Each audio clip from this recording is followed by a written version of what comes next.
آتا ہے؟ کسی اور پارٹی کا آتا ہے؟ کیوں؟ کراتی ہی یہی ہے. تو انشاءاللہ کراتی ہے تو کراتی رہے گی، اپنے وقت پہ کرائے گی. کسی کو جلدی نہیں ہے، کسی کو دیر سے نہیں ہو رہی. جی خالد بھائی، یہ راشد بھائی کے سوال کو لے بولوں گا کہ کچھ ایک گروپ جو ہے انٹرا پارٹی الیکشن کے حوالے سے سمکا بھی رہا ہے، اور ابھی گزشتہ دنوں ایک ایم پی ہے، خاتون ایم پی ہے، ان کے گھر میں دھاوا بھی بولا گیا، تو اس چیز کو کیسا دیکھیں؟ میں اس کو جو آپ نے بتایا ہے اس کی معلومات کر لیتے ہیں، میرے علم میں نہیں ہے اس طرح اس شکل میں. اور ایم کیو ایم کو تو بہت سارے دشمن ہیں، کوئی بھی کر سکتا ہے. یہ کسی گروپ کو کے سر پہ یہ ڈال دینا بھی میرا خیال ہے مناسب نہیں ہے. میرا خیال ہے مسئلے ایم کیو ایم کے الیکشن سے بڑے ہیں. اصلی مسئلے الیکشن پاکستان میں ہونے چاہیے پراپرلی، تاکہ اب عام پاکستانی پہنچ سکے. ایم کیو ایم میں تو پہنچیں گے ایم کیو ایم کے لوگ. ڈاکٹر صاحب، ملک کی جو موجودہ صورتحال ہے، ایران امریکہ کے معاملات ہیں، پاکستان نے ایک اہم کردار ادا کیا پیس کے لیے، لیکن آپ کو لگ رہا ہے کہ جو پاکستان نے کوششیں کی وہ کارگر ثابت ہوں گی؟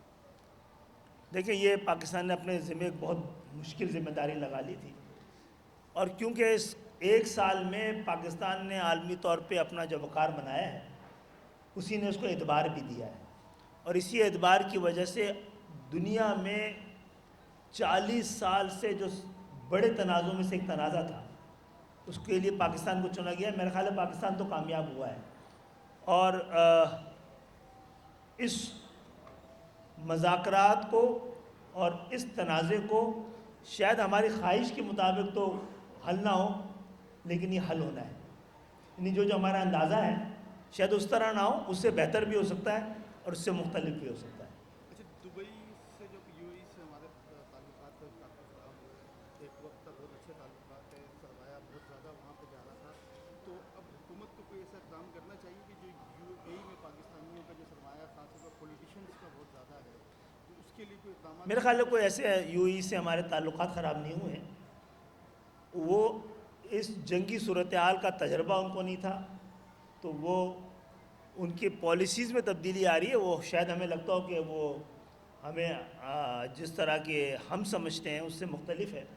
تو ہاں، سرمایہ تو کراچی میں آنا ہے، اور 50 سال 70 سال سے کسی نے روکا ہوا ہی ہے نا. اور انہوں نے روکا ہوا ہے جن کو کراچی پال رہا ہے. تو میں امید کرتا ہوں کہ کراچی جو آج بھی تمام تر ناانصافیوں کے بجائے کے باوجود پاکستان کے بجٹ کا 60% سے زیادہ اور سندھ کے بجٹ کا 97% دیتا ہے. کراچی تبدیل ہوگا تو پاکستان تبدیل ہوگا. کراچی کی معیشت براہ راست پاکستان کی معیشت کے ساتھ اس کا تعلق ہے. کراچی کا امن پاکستان کا امن ہے. کراچی کی خوشحالی پاکستان کی خوشحالی ہے. کراچی کا استحکام پاکستان کا استحکام ہے.